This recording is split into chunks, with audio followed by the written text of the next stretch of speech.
Hello tout le monde, j'ai arrêté de compter le nombre d'entre vous qui m'envoient des messages concernant mon école et mes études en Corée. Si vous avez déjà commenté mes vidéos ou que vous m'avez déjà envoyé des messages sur Instagram, vous savez que je me fais un devoir de répondre à tout le monde. Mais je vous avoue que en ce qui concerne les questions sur mes études, il y a des questions qui sont tellement récurrentes que je me suis dit que j'allais prendre ma caméra, m'asseoir et répondre à toutes ces questions une bonne fois pour toutes en vidéo.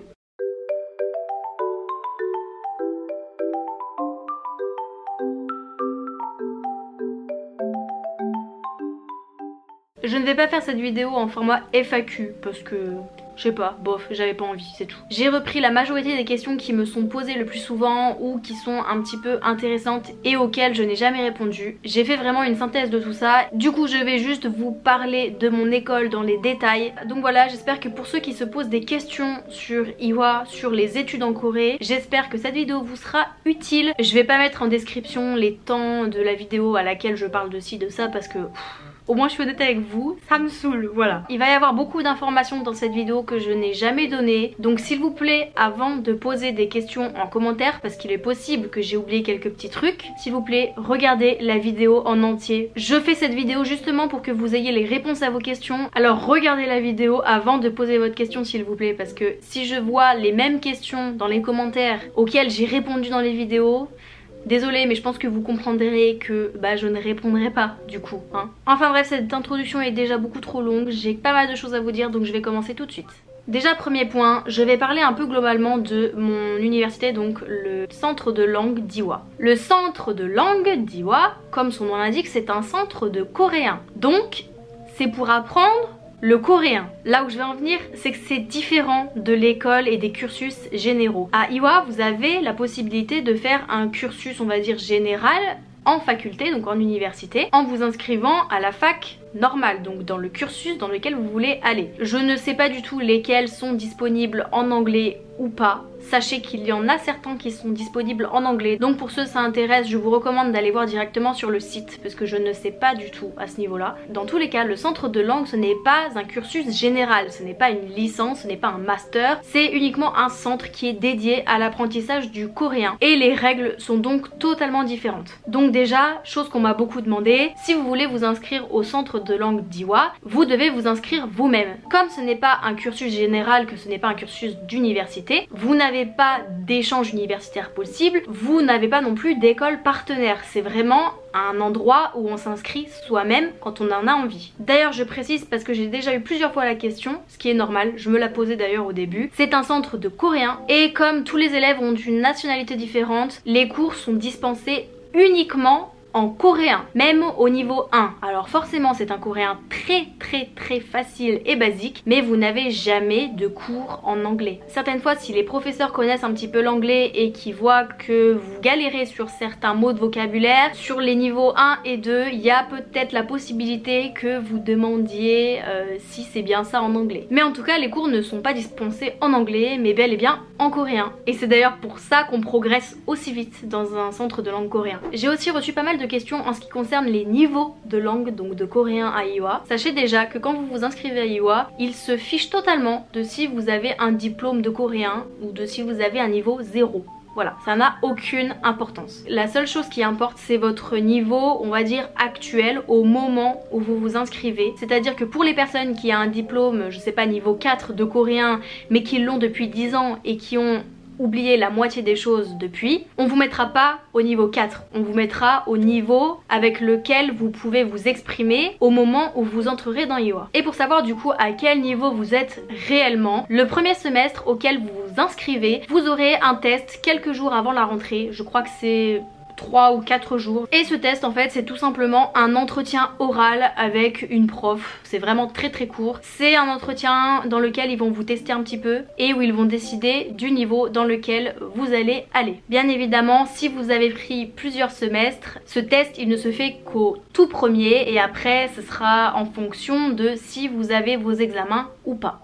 un niveau à Iowa, donc un semestre, se fait en 3 mois. Donc pour ceux qui m'ont demandé est-ce que en un an je pourrais avoir à peu près ce niveau là, blablabla. En un an vous pouvez au maximum avoir le niveau 4. Si vous ne redoublez pas, c'est maximum le niveau 4. Lorsque vous avez passé un niveau, et ça c'est quelque chose que je vous avais déjà dit et que je vous avais déjà montré en vidéo, vous obtenez un diplôme de fin de semestre en fait qui atteste que vous avez réussi votre semestre. Mais il y a le diplôme, le Saint Graal que tous les étudiants d'Iowa voudraient avoir, c'est le diplôme on va dire de fin d'études et donc le diplôme que vous obtenez si vous passez le dernier niveau d'Iowa, donc le niveau 6. Par contre, petite particularité, pour avoir ce diplôme là il faut des conditions. Il faut donc, comme je viens de le dire, réussir le niveau 6, mais il faut en tout avoir passé 3 niveaux à Iowa, dont le 6. Donc par exemple, pour une personne qui passe seulement les niveaux 5 et 6, elle n'aura pas le diplôme parce qu'elle a passé seulement 2 semestres. Par contre, pour une personne qui a passé les niveaux 2 et 3 et qui revient un petit peu plus tard et qui passe le niveau 6, dans ce cas, elle peut prétendre au diplôme. C'est vraiment 3 semestres, dont le niveau 6. En ce qui concerne ce diplôme, donc le diplôme final qu'on obtient à Iowa, j'ai eu quelques questions là-dessus. Le diplôme d'Iowa n'est pas équivalent à un diplôme français. Dans le sens en fait où le diplôme français, donc le diplôme de langue coréenne qu'on a en France, c'est minimum une licence, donc la LEA. Le diplôme de Iowa, c'est un diplôme qui atteste que vous avez réussi le niveau le plus élevé à Iowa. Voilà, c'est vraiment un diplôme final. Mais c'est un diplôme de langue, c'est un diplôme de centre de langue. Comme je vous l'ai dit au début, c'est pas un cursus général, mais ça veut pas dire qu'il est moins important. Dans le sens où si vous voulez venir travailler en Corée par exemple, pour attester auprès des employeurs ou auprès d'autres personnes votre niveau de coréen, c'est mieux d'avoir un diplôme coréen. Par contre, une licence française, ça reste une licence française dans le sens où c'est un diplôme du supérieur. Donc vous aurez plus d'accessibilité au travail en Corée, puisque les Coréens en fait dans le travail en général demandent à avoir l'équivalent d'une licence. Donc vous l'aurez compris, ça a vraiment deux utilités différentes. Le diplôme français c'est vraiment en fait un diplôme du supérieur. Que ce soit une licence de coréen ou une autre licence, pour eux c'est à peu près la même chose. Par contre le diplôme qu'on a à Iowa, c'est un diplôme certifiant de notre niveau de coréen qui est un niveau supérieur. Donc c'est vraiment un plus. J'espère que ça a été clair et que vous comprenez un petit peu la différence. Je vais vous parler un petit peu maintenant de l'inscription à Iowa. Alors j'ai fait une vidéo, la première vidéo de ma chaîne qui parle de mon inscription à Iowa, mais j'ai encore beaucoup de questions là-dessus, donc je me suis dit que j'allais reprendre un petit peu ça avec vous. Pour ce qui est des papiers et de tout ce dont vous avez besoin pour vous inscrire, je vous en ai déjà parlé du coup dans mon ancienne vidéo, mais pour faire un petit peu vite fait, vous aurez besoin de votre dernier diplôme en date. Alors je vais rectifier un peu les choses parce que pour les personnes qui me l'ont déjà demandé, j'avais répondu qu'il fallait le bac, puisque en fait c'est ce que je me rappelais,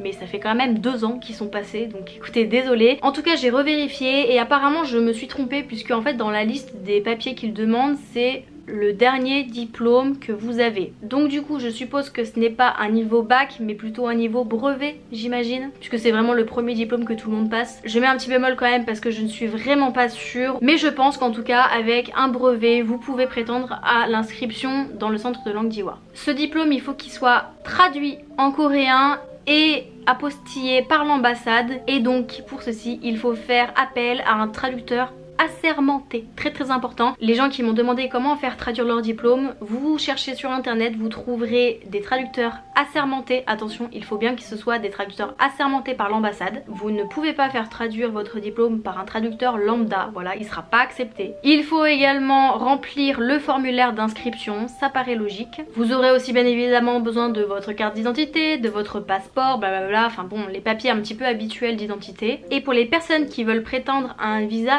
D4, un seul semestre ça se fait sur 2 mois et demi, 3 mois, donc normalement vous pouvez venir sans visa, il n'y a pas de problème. Par contre pour ceux qui veulent venir pour minimum 2 semestres ou plus, vous allez avoir besoin d'un visa, donc que ce soit le visa PVT, bon qui n'est plus disponible en ce moment à cause du corona, ou alors pour le visa que moi j'ai, donc c'est le visa D4, le visa étudiant en langue coréenne. Vous aurez besoin d'un minimum de 10 000 $, donc on va dire globalement 10 000 €, comme ça au moins vous êtes sûr, sur votre compte bancaire, et vous devez demander un papier spécial à votre banquier qui atteste de cette somme que vous avez sur votre compte en banque. Voilà, donc ça c'est vraiment les papiers dont vous avez besoin, et du coup si vous êtes encore mineur, vous aurez certainement d'autres papiers à remplir, mais alors là J'ai 22 ans donc écoutez, je ne sais pas. Pour les gens qui sont dans ce cas là, je vous conseille de soit vous adresser à l'ambassade et dans ce cas là ils vont vous dire, soit vous adresser à l'université. Et du coup dernier point sur lequel on va finir d'ailleurs, et je vous parle d'ailleurs de ça parce que en fait il y a une personne qui m'a posé une question là-dessus et que j'ai trouvé assez intéressante. Si vous voulez étudier à Iowa, vous devez le faire quand vous avez du temps. Comme je vous l'ai dit plus tôt, en fait il n'y a pas d'échange universitaire, d'école partenaire ou de ce genre de choses. Donc si vous voulez venir, vous devez le faire par vous-même. Pour les personnes du coup qui ont fini leurs études, bah c'est assez facile, vous pouvez venir quand vous voulez. Pour ceux en revanche qui sont encore dans leurs études et qui sont encore à la fac, bah écoutez, moi je vois pas que 50 solutions. Donc soit vous finissez vos études et là vous êtes tranquille, soit si jamais vous avez la possibilité de faire une année de césure ou au moins quelques mois, dans ce cas là vous pouvez très bien venir en Corée à ce moment là. Mais alors là pour le coup ça va dépendre de votre université, de votre cursus, de un peu tout en fait. Donc écoutez, ben